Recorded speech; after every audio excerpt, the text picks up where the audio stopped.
Subscribe or they will haunt you. What is the most mysterious paranormal thing you've witnessed? So this is a story from my family. When my mom was a young girl growing up in Vietnam, she had this weird dream about being in a darkened church. Everyone was talking in hushed tones, but it was English, so she didn't understand what was going on. But she remembered certain details, like the stained glass windows and the baptismal font. She told her parents, but they were kinda dismissive. They just told her it was a weird dream. A few years later, she was forced to flee South Vietnam because of the Vietnam War. Her family relocated to Florida, and they started their life over. About 10 years later, she went to the local Catholic church for her younger sister's confirmation, and suddenly she realized it was the same church she had dreamed of as a child. The same darkened church, the same stained glass, the same baptismal font. She talked to her parents again and they remembered her having the dream and describing the place exactly. Maybe some of it is altered memory, but it's one of our family legends.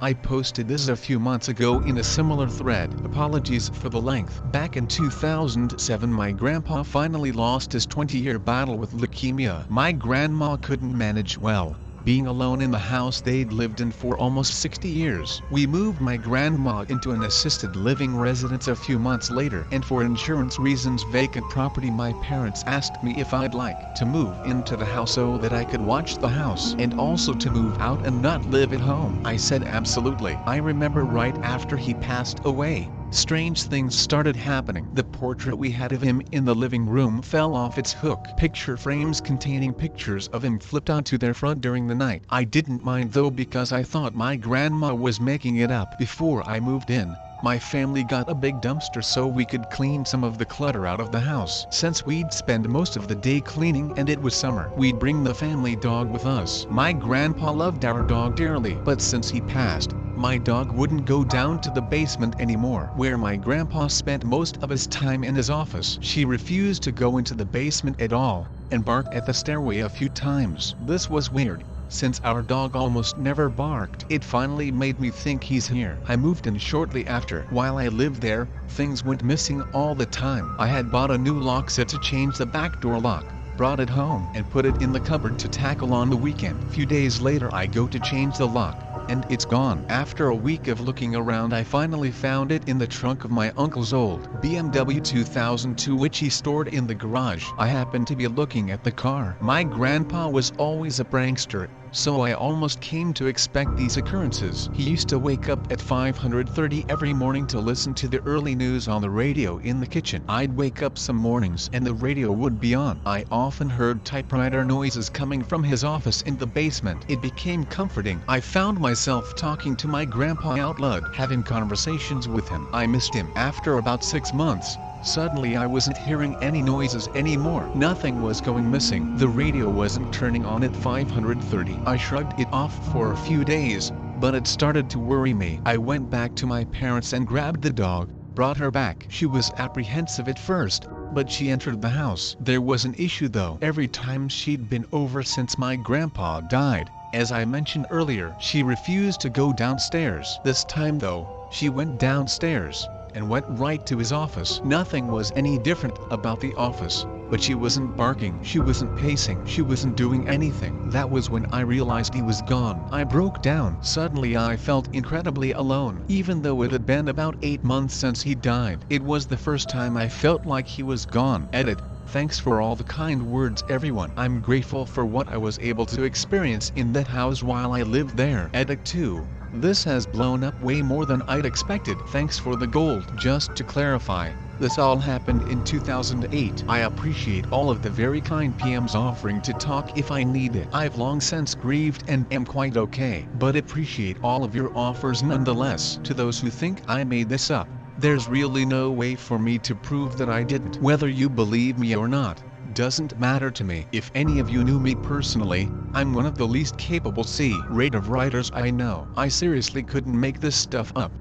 Scariest moment of my life happened while my friend and I were camping in eastern Canada as teenagers. We decided to sleep in this abandoned camper we found deep in a large forest that was near our town. It had been there so long that small trees had grown around it. We'd stumbled across it when we were exploring a few months back and thought it would be cool and brave to sleep there for a night. So one weekend we did it. We arrived after dark because we had gotten lost trying to find the camper. We had a really low power flashlight, so it made it even more difficult. Once we finally found it, we opened the rusty door and stepped in. The sounds inside the camper were shrill and echoey. There were typical camper things strewn about: cups, empty cans, swollen Pulp Fiction novels. Already tired, we holed up in one end of the camper where the bed area had originally been before the cushions had rotted away to almost nothing. A long hallway stretched the length of the camper so we could basically see from end to end. It was a miserable night. There were several rats living in there. I saw them staring at us from a chewed out part of the ceiling. When the wind blew outside, the camper would shriek and groan. We even thought we heard a bear outside too, walking around. Still, we feigned bravery and acted like we were having a good time, but we were on edge. At some point I woke up from an uncomfortable sleep. I sat up to adjust myself when I noticed some movement out of the corner of my eye. At the other end of the camper, there was a small window, and as I looked at it I saw a man's silhouette. He was clearly staring straight at me from outside. At first I thought maybe it was a weird shape of a tree or something, but when I moved a bit to get a better look, the person clearly reacted and then froze. My heart was pumping and I woke up my friend immediately, saying, "Someone is here," over and over in a whisper, not taking my eyes off his profile. He woke up immediately and I nodded towards the window. He saw him too. We whispered frantically about who it could be and why was he staring at us. And for the next 10 minutes, no joke, we stared him down. The longer we stared at him, the more frightened we got. Occasionally he would move, but always keeping his eyes locked on us. Eventually I shouted at him, "Hey!" No reaction. My friend was braver than me and decided to shine the flashlight at him. As soon as he did, we realized our horrible mistake. It wasn't a window at all on the other side of the camper. It was a mirror. We had been staring down ourselves from the very start. Completely idiotic. Still, it was the most fearful, relieving and funny moment of my life that I'll never forget it. Closest to paranormal I've ever been. When the wife, then GF, and I were in our second apartment, I saw shit all the time, but the first encounter was the weirdest. I was hanging curtains, standing on a poofy chair. When I started to lose my balance, I felt a hand on my butt steady me. I finishing drilling in the last screw, then turned around to thank nothing. I expected my lady there. As soon as I turned around, that's when the feeling of the hand left my butt. My wife had been in a completely different room the whole time. TL. Ghost touched my butt. Edited to change TL into TL to make it clear that I was not molested by Dr. Spookington, MD. For your troubles, have this gif of me as a mold monster dancing in between takes for a movie. When I posted before, I'll be the first to say that all this stuff could have taken place in my head. The mind is a freaky thing and can play some pretty trippy tricks on you. Sorry for the length. Whenever I was scared as a kid, my dad had always told me that in life, you should not be scared of ghosts, fear the living because they can actually hurt you. In my late teenage years, I came into some money after my father committed suicide, and I received an inheritance from him. At time of my dad passing, he and my mom owned a cabin up in Oregon by Mount Bachelor. The cabin had been put up for sale since my mom could no longer afford the payments, and renting it out was not covering the payments either. The cabin was set to go on the market for sale in less than a month and was in the process of finalizing all the paperwork with a realtor and lawyer. So for that month's time, the cabin was not going to be rented out any longer and was going to be vacant. I saw this as a chance to get away for a while and clear my head in light of all the things going on. I quit work, packed up my snowboarding gear, grabbed my dog and headed up in my dad's car that he had willed to me to the cabin. Now this was our family cabin that my parents rented out throughout the year when we were not using it. I had keys to the cabin and also had the code for the alarms, so I did not feel the need to stop at the rental management company and advise them of my stay. This has nothing to do with the coming story, but felt the need to mention it anyway. My first 2 days at the cabin were normal and nothing out of the unusual happened. Spent my days playing with my dog in the snow, snowboarding in the evenings, playing PlayStation or listening to music, drinking and smoking out on the balcony. Had already stocked up on food, cigarettes and liquor, so I was pretty much a shut-in aside from the occasional out to hit the slopes. With my dog as company and DVD/PlayStation as entertainment, I was quite content and started to feel relaxed after all the drama that had preceded my outing. The cabin itself was 2 stories.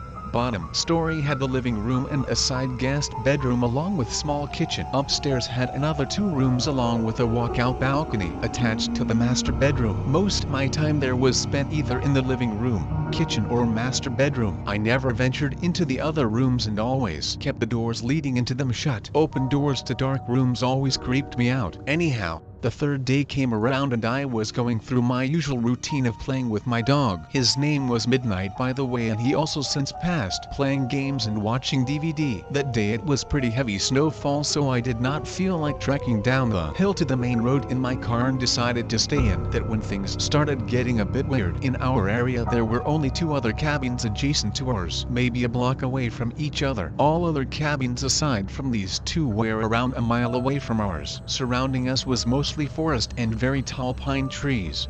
This is important later on. Both these cabins were empty, and from the past couple of days I knew that no one was currently staying there. Gave enough background and am going to jump to the weirdness. Around midday while outside with my dog I noticed what looked like footprints in the snow around the area surrounding our cabin. It was still snowing, so the footprints looked semi-fresh, like someone had been there in the last 20-30 minutes before me. I thought that maybe someone was staying in the cabin near me that I may not have noticed. Maybe they were shut-ins like me. Alright, however, the prints lead away from my cabin and they disappeared in the snow towards the denser part of the trees. Disregarded the footprints and went back inside. Night time came around and decided to head to bed. My dog Midnight was laying on the bed with me when I noticed his ears perk up to a standstill listening position. This was followed by him quickly jumping off the bed and running downstairs to the living room. I lay in bed and stayed silent. I was kind of freaked out and could hear him moving around downstairs back and forth. After around 5 minutes he ran back upstairs to me and started to do his doggy dance for the sign that he had to pee or that he wanted to go outside. Shit, well fine. I could say no to him, so we both went downstairs to the outside driveway for him to his thing. Only he didn't want to pee. As soon as we were outside he started to pull on his leash, trying to drag me to where he wanted to go. He kept looking into the dense part of the trees where the prints had been earlier, but he also kept sniffing the side of the house and looking up towards the roof. After he figured out that I was not going to go to where he wanted, he sat himself down and just stared into the darkness. A bit unusual for him, but alright. Maybe there are forest animals out there that he wants to chase down, but fuck this. Did not want to chance anything, so I pulled him back inside and we both headed back upstairs. Around half an hour later I was lying in bed when I heard what sounded like hooves walking on my roof. It was only a series of around 6 steps and I rationalized that it could be a pine cone falling from a tree onto the roof, or maybe a kind-hearted forest animal running around. But here's the thing. The steps seemed to be spaced apart like a man-length stride, so it was really freaking me out. Midnight also heard the noise and was quick to run to the balcony screen door, expecting for me to let him out. Alright,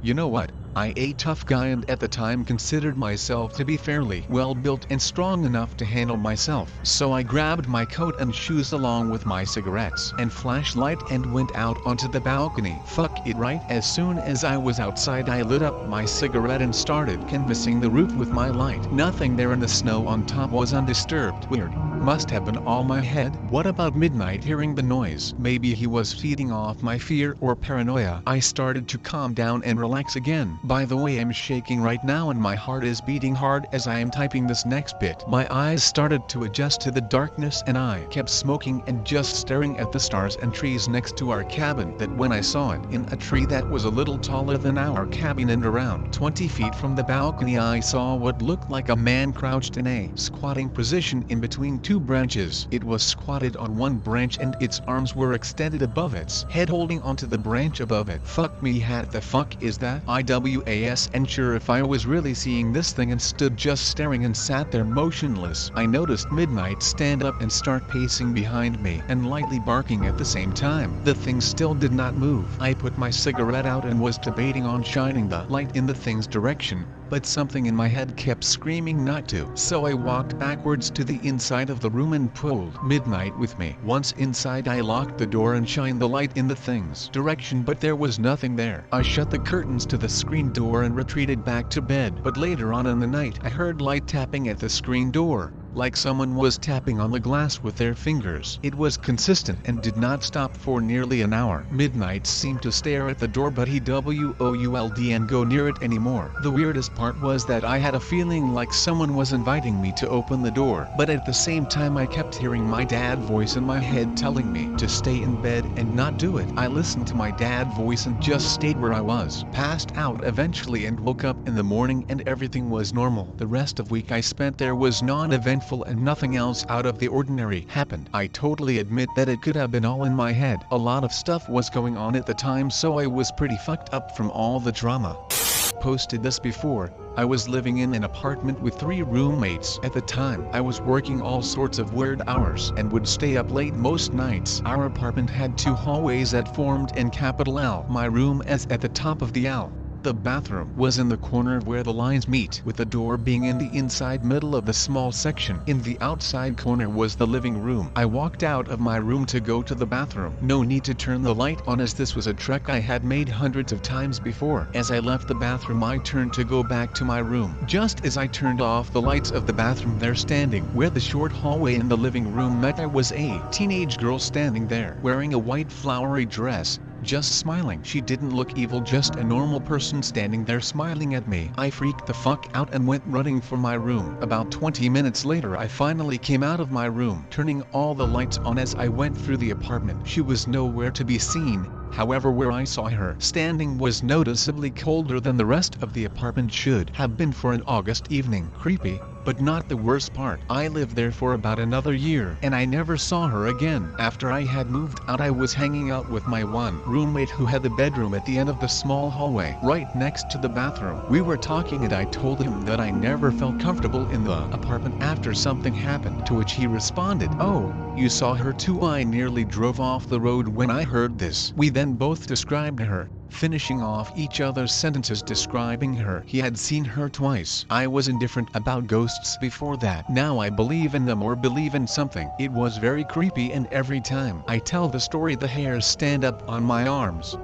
I saw a shadow person once. I didn't know that's what it was called until much later. I was living in a house in Laguna Beach that had been there since the 1920s. In its history, it had been a speakeasy, a brothel, and a house for smuggling illegal immigrants. One day, my new wife and I were having an argument. I can't even recall what it was about. She walked down the block to get a cup of coffee and cool off, and I was alone in the house. The way the place was built was incredibly haphazard. There was a bedroom and living room on one side, then a bathroom with 2 entrances. On the other side of the bathroom was a hallway that had windows in one side and 2 bedrooms on the other. From my bedroom, I could look across the hall into the bathroom, then through the bathroom and down the other hall. I was standing at my dresser, and I just noticed movement out the corner of my eye, and looked down there. There was an honest to God.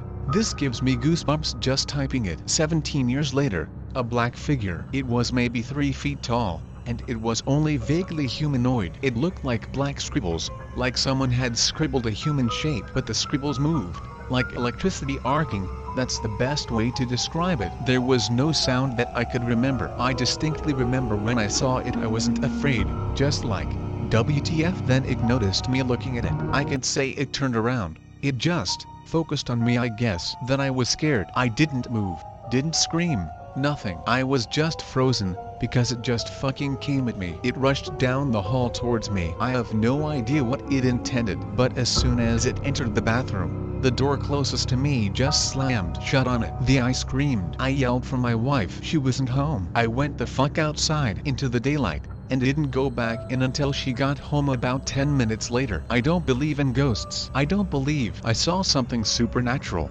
but I know I saw something. I don't know what it was. Edit. Not giving out personal info because I haven't lived there in almost 20 years. But if you're ever in Laguna, check out the blue ramshackle apartments down the street from Whole Foods and Cafes Inc. The place with the ivy covers gate. Second edit. My wife reminded me that I did not in fact run outside. She found me still standing at the dresser, with a shirt on but no pants. Third edit. because people were having a hard time visualizing the layout of the apartment. It was very run down. At one point, the floor under our clawfoot bathtub rotted out and cracked through the floor while I was in it. Disconcerting. I drew this. I am, clearly, no draftsman. One more edit. Wow, it's amazing how universal this shit is. We need to start some sort of support group. Last edit. Seriously, I need to stop thinking about this shit. Thanks for the gold. My first in 2 years here. Also, to all the other people who've seen similar things. We're all shadow bros now. Gonna spend tomorrow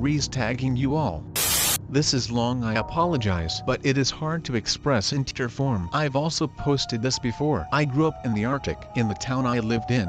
As long as it was a clear night, it was an extremely normal occurrence to see all sorts of strange lights move across the sky. Keep in mind the winter is long in the Arctic, which means longer amounts of time being spent under the stars. It's quite beautiful, as long as you don't mind the cold so much. Sometimes I would drive a snowmobile a few kilometers out of town, shut it down, and just lay down on the snow looking up at the majesty of it all. The only thing disturbing the silence being the occasional breeze. The northern lights are also a common occurrence. Doesn't happen every day, but often enough that they start getting ignored after a while, as long as they aren't too spectacular anyway. On one particular night, without asking my parents, it was their snowmobile. I decided to go on one of my midnight drives out of town. I drove a few kilometers over the hills to find a spot devoid of light pollution from town, shut off the machine, and settled into a good spot to look up and be retrospective. It wasn't all that interesting a scene. A few satellites passing here and there, some relatively boring activity affecting the magnetic field, etc. And then I started noticing a clicking noise. At first I thought it was the sound of the snow machine cooling down as engine expands and contracts a lot in the cold. But the source of the sound definitely wasn't coming from that direction. My next thought was there must be an animal nearby, in which case I need to get out of there fast. You don't really want to mess with a wild animal, but the clicking is far too regular for an animal to produce it. It was fairly mechanical sounding, and again, the source of the sound isn't coming from anywhere around me laterally. It was coming from up. So naturally I look up, determined to ascertain the origin of this strange noise. I see what I always see: stars, northern lights, a lazy satellite crossing the sky. All normal stuff. But before I dismiss it altogether and begin heading home, I notice something strange in the aurora borealis. There were 3 rather strong points of light. I ignored them at first, thinking they were oddly symmetrical stars, but this proved false. They were definitely getting brighter. I kept staring in morbid fascination as they grew stronger and stronger, yet still only remaining single points in the sky. All the while the clicking noise is getting louder and more pronounced, almost like someone started with tapping a pen on a desk to clacking blurred balls together inside my head. Then it stops. The lights are gone, the clicking is not heard, and aside from being a little stiff, cold, and rather petrified, I'm fine. So I jump back on the snowmobile thinking maybe I'm going crazy. The machine takes a little longer than usual to start up, and I'm beginning to worry, but soon it's running and I'm heading back to town. As I'm driving back, several plausible scenarios as to what occurred are running through my head. I'm thinking it could have been a helicopter from the mine, or some strange northern lights behavior, etc. Probably not that big a deal. I pull up to my house. Lights are all dark. Strange. It wasn't that late when I left. Open outer door as quietly as possible. Remove winter gear. Enter inner door. House is quiet, really quiet. My parents are teachers and are usually up late marking or watching TV. All I'm thinking is I have to get to bed without anyone noticing. Proves to be easy as I'm soon under my covers. I go to set my alarm for the next day. All of a sudden everything makes sense. Engine hard to start, stiff, rather chilly. Nobody up when I was gone what felt like relatively short period of time. It was almost 11 p.m. when I left, and now it was creeping up on 6 a.m. I stood, staring at clicking lights for almost 7 hours.